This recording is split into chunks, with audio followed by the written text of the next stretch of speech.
Have you ever witnessed events that push the boundaries of reality within the cold walls of a hospital? Moments you can't believe your eyes, whispers, shadows. Tonight, we will shed light on the most spine-chilling moments of Dr. Robert Geller's professional life. Sometimes it's a spirit that refuses to leave me alone for the final wish of a deceased patient. Sometimes it's a vengeful stranger following me step by step in the hospital garden. And the most terrifying of all, the whispers of a young doctor lost in the depths of his own mind. So what do you think is a doctor's greatest enemy? Diseases, or the darkness hidden in the depths of the human soul? These stories are not just ghost tales. They are unimaginable, spine-chilling events experienced by real people in real places. Every moment will keep you glued to your seat and make you wonder, could this really have happened? Fear is not just outside. Sometimes it can find you in the place you trust the most. Tonight, you will come to understand that reality can be more terrifying than fiction. If you have the courage and are ready to face true fear, take a deep breath. Dr. Geller's 3 most spine-chilling true horror stories are about to begin. Story 1, The Last Whisper of the Lonely Patient. After what I had been through, I had attracted even more attention at the hospital, and people's eyes were constantly on me. After the operating room incident, there was suspicion and fear in everyone's eyes. It was as if something strange was about to happen to me at any moment, and they would be there to witness it. The others had to keep their distance from Dr. Geller now, because the strange aura surrounding Dr. Robert Geller was spreading through the hospital corridors in whispers. But at least I wasn't alone anymore. At least a few of my colleagues knew that this situation wasn't just my imagination, because they had witnessed it with me. That day in the cafeteria, when I was alone, was the first time I felt that everything was coming to an end. I tried not to be alone, except on the days when I was taking care of patients. Dr. Max was always by my side, but he was so afraid of such situations that he had also put some distance between us. Fear had come between our friendship. He was right, and after hearing the stories I'm about to tell you, you'll agree with Dr. Maximum. This time, I was in a hospital room at the bedside of a patient who was about to die, but I was alone again. It was around 8:47 p.m. The busiest hours of the day were behind us, and the hospital was slowly falling into a deep silence. The morning shift, combined with the emergency cases that kept coming in one after another, had drained all my energy. The afternoon patient checks, followed by a difficult spinal surgery. It was time for me to get some backup, otherwise I wouldn't make it through the night. I had turned toward the coffee machine to regain my composure when Nurse Adele's voice echoed down the corridor.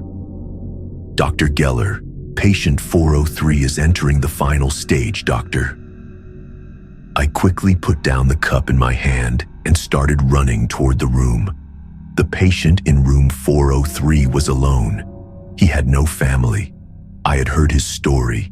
His only relative, his daughter, had abandoned him for no reason. He was just an old, tired man on the verge of losing his battle for life. When I entered the room, I saw no one at the patient's bedside. Adele's voice was coming from outside. She was probably attending to another emergency. The room was shrouded in a silent loneliness, with only a small nightlight glowing at the head of the bed. The patient was breathing heavily, drawing air into his lungs with a rasping sound, each breath struggling to force oxygen into his air sacs but unable to enter. The lines on the heart monitor were beginning to lose their rhythm. At that moment, I felt an odd heaviness in the air inside the room, just like in the operating room. At first, I thought it was because I hadn't had my coffee yet, but the tension rising inside me whispered that this was real. In the corner of the room, on the single chair, I noticed a faint silhouette among the shadows. There was no one there, but I could sense someone's presence. I squinted my eyes and tried to look more closely. There, on the chair, sat a tall, slender woman. I quickly looked around in fear. The door was closed, the windows tightly covered. My team wasn't there. I wished Adele were here, I thought to myself. Cold sweat appeared on my forehead again. What would happen this time? Who was this, and what did they want from me? I narrowed my eyes slightly and focused on the figure. I waited, hoping it would reveal itself and speak to me. I couldn't endure this situation any longer. Perhaps this would end everything, I thought, but I didn't know if I was ready for it. Suddenly, the fluctuations on the patient's monitor intensified. For a moment, all the lights flickered. I think that figure was trying to tell me something. The sounds of the devices in the room began to come and go again. There was nowhere left to run. The hospital room had surrounded me on all sides. I couldn't move. The time had come.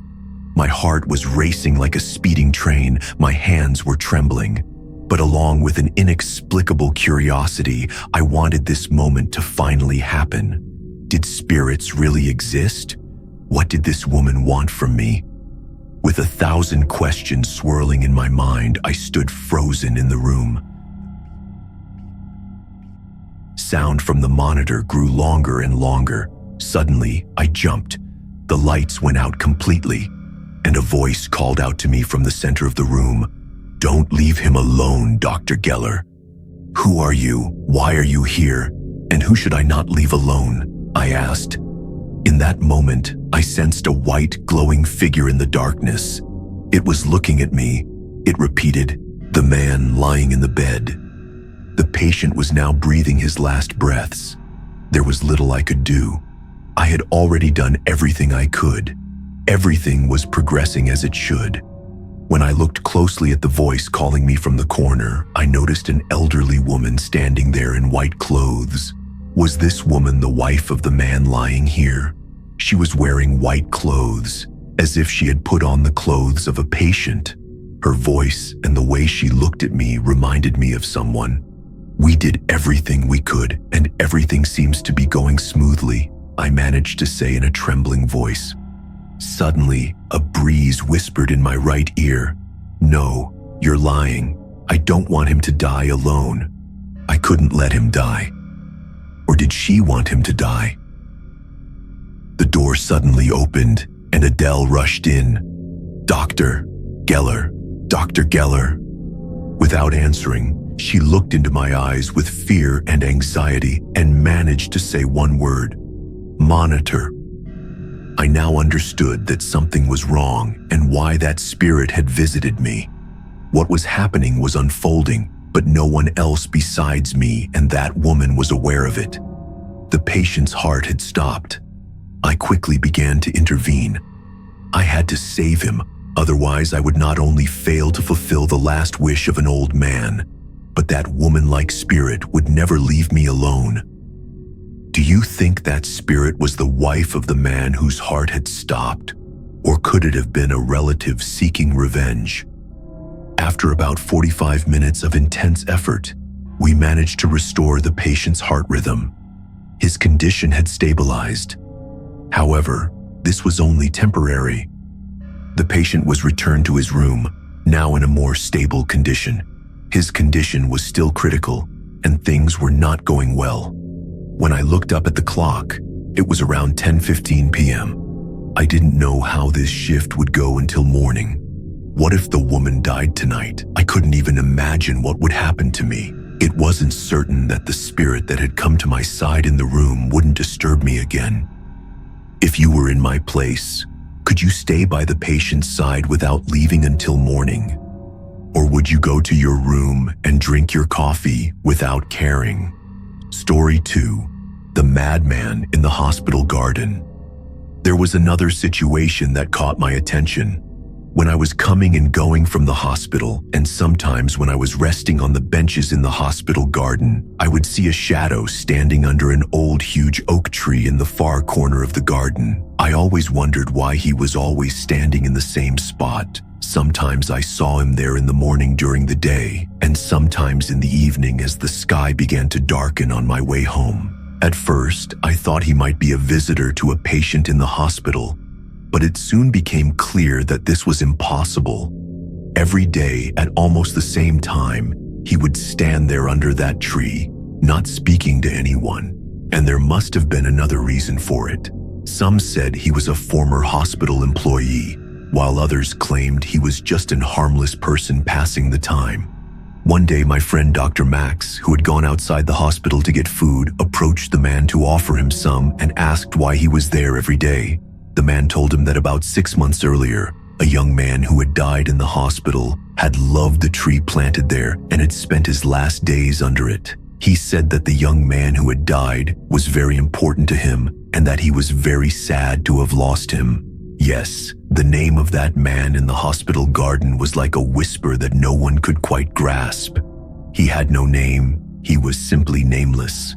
This man, who always wore dark, old but clean clothes and had his face mostly hidden by the hood he wore, had a secret. One day, I went outside to get coffee from the hospital cafeteria. The harmless, nameless man was standing in the same spot again. But this time, something was different. A nurse was looking at him from the hospital entrance, with anger, hatred, as if wanting to harm him. The nameless man seemed to sense what was happening. He turned his head and looked at the nurse. I was afraid something would happen in front of the hospital. I think they had a score to settle, but what could it be? It could be about the young man who died in this hospital 6 months ago.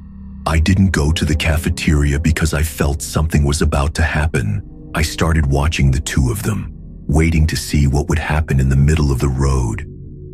Slowly and quietly, but suddenly, the nurse began to walk toward the nameless man.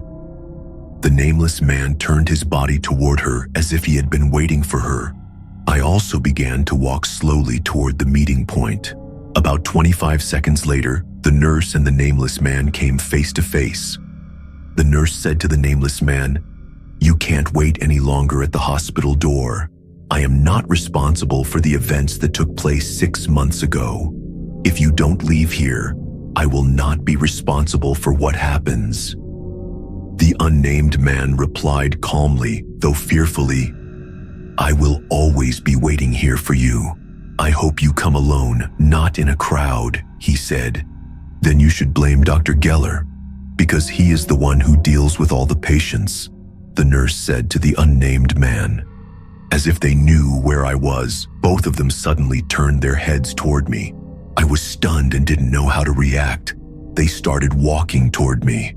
Not knowing how to react, I pretended not to see them and quickly entered the hospital door. I was afraid that the nameless man, who looked like a madman, would harm me. The nurse quickly followed me inside. I shouted at her in anger, "How can you hold me responsible for what happened? I am a doctor and I did everything I could. I tried to save that young man with all my might," she said. I remembered who the dead young man was. "Then go and tell that crazy man, because he has been bothering me for a long time because of you. He is about to lose control. I can no longer take responsibility for this," she replied. When I turned my head for a moment, I saw the nameless madman looking at me. He was just looking at me from outside. And he had moved his position. He was no longer under that tree, but was looking directly inside the hospital through the door. I was afraid he would come inside. I wanted to go outside and talk to him, but I couldn't muster the courage. At one point, I noticed that he was talking to security at the door. He couldn't go inside directly because I had explained what was going on to security. The nameless madman wanted to convince the security guard to let him come to me. He had conveyed that he wanted to talk to me and resolve an issue. The matter had been taken to the hospital's chief physician, who had informed me that this nameless madman should no longer be in the hospital. I needed to resolve this issue, but I couldn't even step outside the hospital yet. I gathered my courage for a moment and went outside. I went up to him, looked him in the eyes, and said, I'm sorry you lost your friend, but we did everything we could, but we couldn't save him. My condolences." But the nameless madman only responded with a terrifying smile. This was the worst part because now anything could happen. Dr. Geller had gotten himself into big trouble again. "What would you have done if you were in my place? Would you have gone outside and risked everything to talk to him? Or would you have stayed at the hospital and worked day and night without leaving for a while?" A while later, I found out that the man had been sent to prison. This might seem like a good thing, but it was bad, because he would be out soon. A man dangerous enough to go to prison was now after me. I can't even imagine what would happen when he gets out. Story 3. Mirrors on the night shift. It was one of the nights I was on duty. I was sipping my coffee in my room, reviewing the condition reports of patients who had come to the emergency room late at night. My shift would end around 9 a.m., and then I needed to get some sleep and make it to my daughter's school trip. Everything was proceeding as usual, but these were already the most challenging times for me, because silence didn't sit well with me, and strange things usually happened to me. It was around 3 a.m. I needed to go down to the lab to check the blood values of the patient I had operated on that morning and review some test results. The lab is a cold and sterile place, as everyone knows. But this is a familiar situation for us doctors. My office was at the beginning of the corridor on my floor. The elevator was in the middle of the corridor, next to the stairs. After finishing my last sip of coffee, I started walking toward the elevator with a few forms I needed to pick up. I don't know if it was the coldness of the hospital or my fatigue, but I felt a chill run down my spine. Every hair on my arm was visible. I got into the elevator and began moving toward the -first floor. Everything was perfectly normal. I had arrived at the floor where the laboratory was located. I felt as though I had entered another dimension, as though I could sense it. That was the only way I could explain the silence. As soon as I stepped out of the elevator, I involuntarily looked first to the right, then to the left, then back to the right again to check the dark corridor. The chill inside me hadn't gone away. On the contrary, it had grown stronger. Even though I had been working at the hospital for years, I still couldn't get used to it. I started walking toward the laboratory door. The high-pitched sound that came when I opened the heavy white laboratory door echoed throughout the corridor. The unknown had awakened. There was only me, a dim light, and silence. The results I needed to examine were on the computer desk inside. I started walking toward it with fear, but with a sense of duty. Finally, the time had come to face it.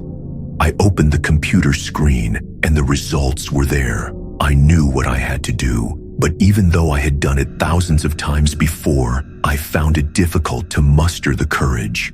As I was doing my job, a whisper came from behind me.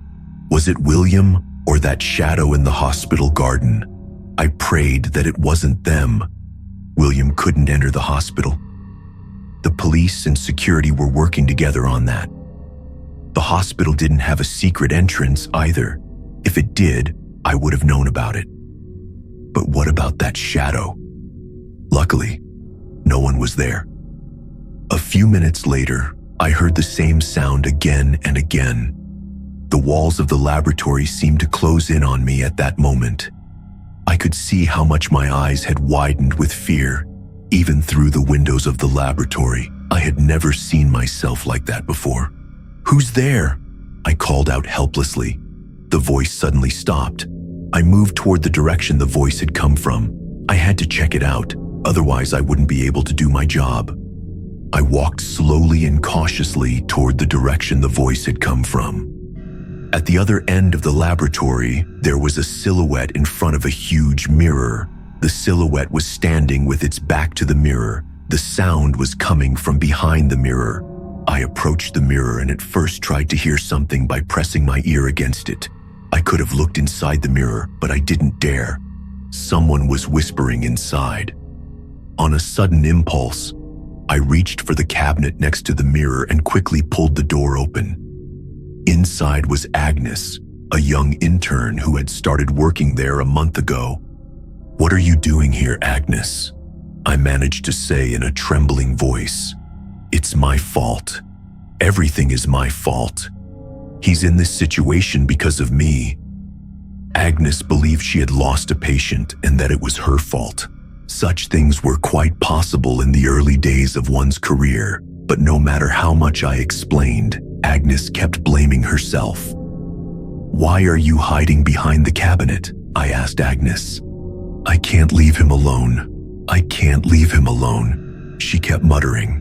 It wasn't right for her to be there like that in the middle of the night. I immediately called security for help. Shortly after, a doctor came up to the basement laboratory with security. Agnes was going through a major trauma, and everything could have ended for her before it even began. As she was leaving, she looked back. Our eyes met, and she shouted at me, "Why are you handing me over to security? Why aren't you helping me? Dr. Geller, why aren't you helping me?" There was anger and hatred in her eyes. "You can't leave me alone. If you don't help me, I'll come back for you, Dr. Robert Geller." I hadn't done anything wrong, but it had ended badly for me again. I suppose it would always be like this.